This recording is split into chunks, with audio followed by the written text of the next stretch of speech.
Hello everyone, કેમ છો બધા? હોપફુલી તમે બધા મજામાં હશો. સો કેવું રહ્યું તમારું હાઈકોર્ટ ઇંગ્લિશ સ્ટેનોનું પેપર? મારું પણ સારું ગયું છે. તમારું કોમેન્ટ સેક્શનમાં જરૂરથી જણાવજો. તો હાલ ગુજરાતી સ્ટેનોગ્રાફરની હાઈકોર્ટમાં વેકેન્સી આવેલી છે, જેમાં ગુજરાતી સ્ટેનોગ્રાફર માટે 75 વર્ડ પર મિનિટ એન્ડ 90 વર્ડ પર મિનિટ માટેની સ્પીડ ઉપર સ્ટેનોગ્રાફરની વેકેન્સી આવેલી છે. ઇંગ્લિશ સ્ટેનોગ્રાફરની હાલમાં જે વેકેન્સી ગઈ એમાં પ્રિલિમ્સમાં કયા ક્વેશ્ચન આવ્યા હતા, કઈ રીતે હતું, કેમ કે બેયનું વેઇટેજ સેમ જ છે ક્વેશ્ચનનો. તો એના ઉપરથી આપણે જોઈ શકીએ કે ગુજરાતી સ્ટેનોગ્રાફરની જે હવે વેકેન્સી મુજબ જે આવશે એક્ઝામ એમાં કઈ રીતે ક્વેશ્ચન આવશે. સો પ્રિલિમ્સ માટેનું હોય કે કઈ રીતે પ્રિપેર કરવું, અને ક્વેશ્ચન્સ છે તો પ્રિલિમ્સમાં કઈ રીતે આવશે.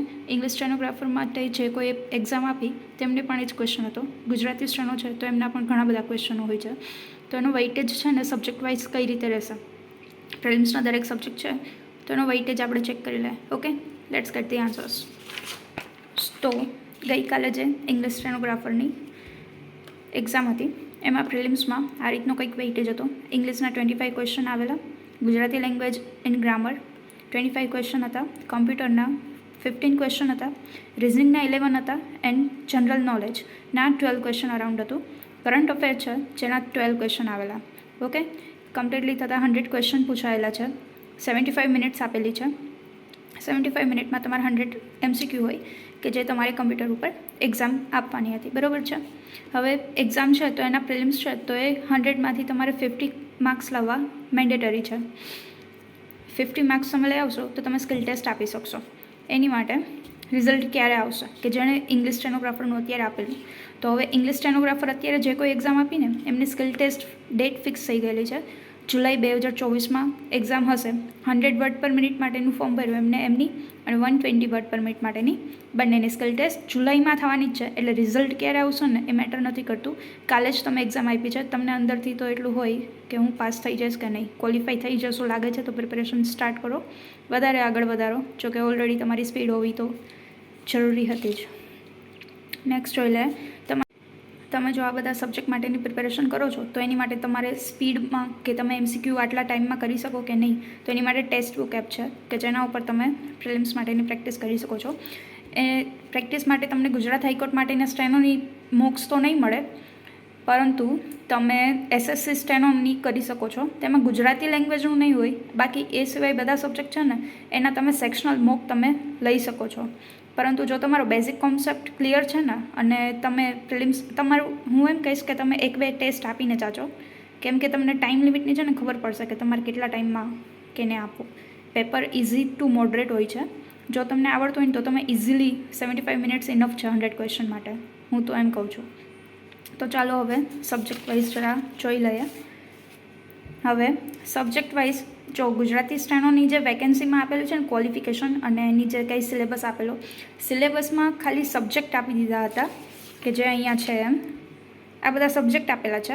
કેટલા ક્વેશ્ચન આવશે ને એ એમાં આપેલું નથી. તો અહીંયા મેં જે કંઈ કીધું છે ને એ અત્યારે જે ઇંગ્લિશ સ્ટેનોની ગઈ એક્ઝામ, ઇંગ્લિશ સ્ટેનોની એક્ઝામ માટે આ ટોપિકો આ રીતે પૂછાયેલા. આમાં પણ કંઈ કીધું નહોતું કયા સબ્જેક્ટના કેટલા ક્વેશ્ચન આવશે.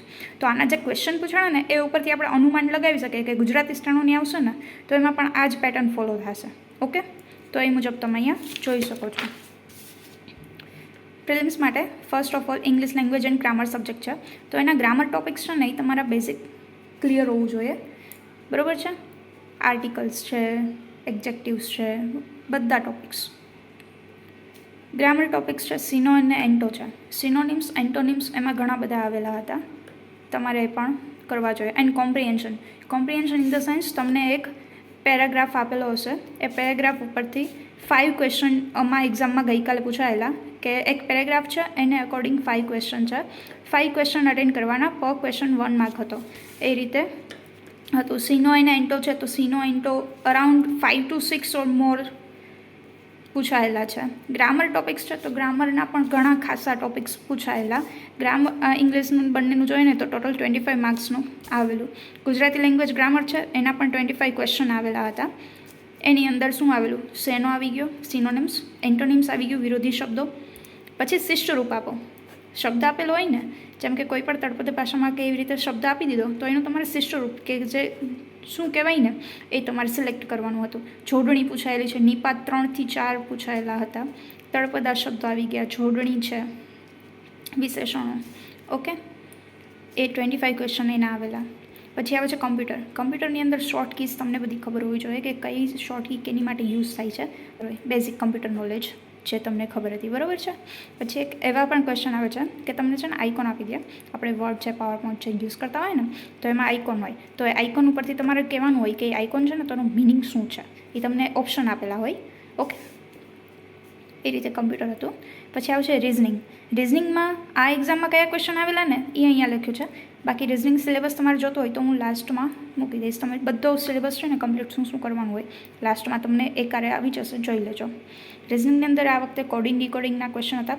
સિટિંગ અરેન્જમેન્ટ હતું, coding decoding, sitting arrangement, analogy, classification, સિરીઝના ક્વેશ્ચન હતા, સિલોજિઝમ હતું અને વેન ડાયાગ્રામ હતા. બરાબર, આ અકોર્ડિંગ ક્વેશ્ચન હતા કે જે ઇંગ્લિશ સ્ટેનોની એક્ઝામમાં પૂછાણા. હવે જનરલ નોલેજ આવે છે, general knowledge end current affair. હવે એ બંનેના અહીંયા માર્ક તમે જેમ જોયું ને કે જનરલ નોલેજ 12 ક્વેશ્ચન આવેલા, કરંટ અફેરના પણ 12 ક્વેશ્ચન આવેલા, એટલે 24 માર્ક તો ખાલી આના જીકે એન્ડ કરંટ અફેર બે ભેગા થતા તે 24 માર્ક આવી ગયા. બરાબર. હિસ્ટ્રીના ટોપિક આમાં આવેલા હતા. ઉગાડી ફેસ્ટિવલ રિલેટેડ આમાં ક્વેશ્ચન હતો. પછી ફેસ્ટિવલના પણ મતલબ આમાં તમે કહી શકો છો કે એના ક્વેશ્ચન પૂછાઈ શકે. ગેમ્સ રિલેટેડ ઓલિમ્પિક્સ છે, એને અકોર્ડિંગ આવે છે. કરંટ અફેર છે તો કરંટ અફેર મેં લાસ્ટ નવેમ્બર મહિનાથી સ્ટાર્ટ કર્યું એન્ડ આમાં કરંટ અફેરમાં લાસ્ટ નવેમ્બર ડિસેમ્બરના પણ ક્વેશ્ચન હતા.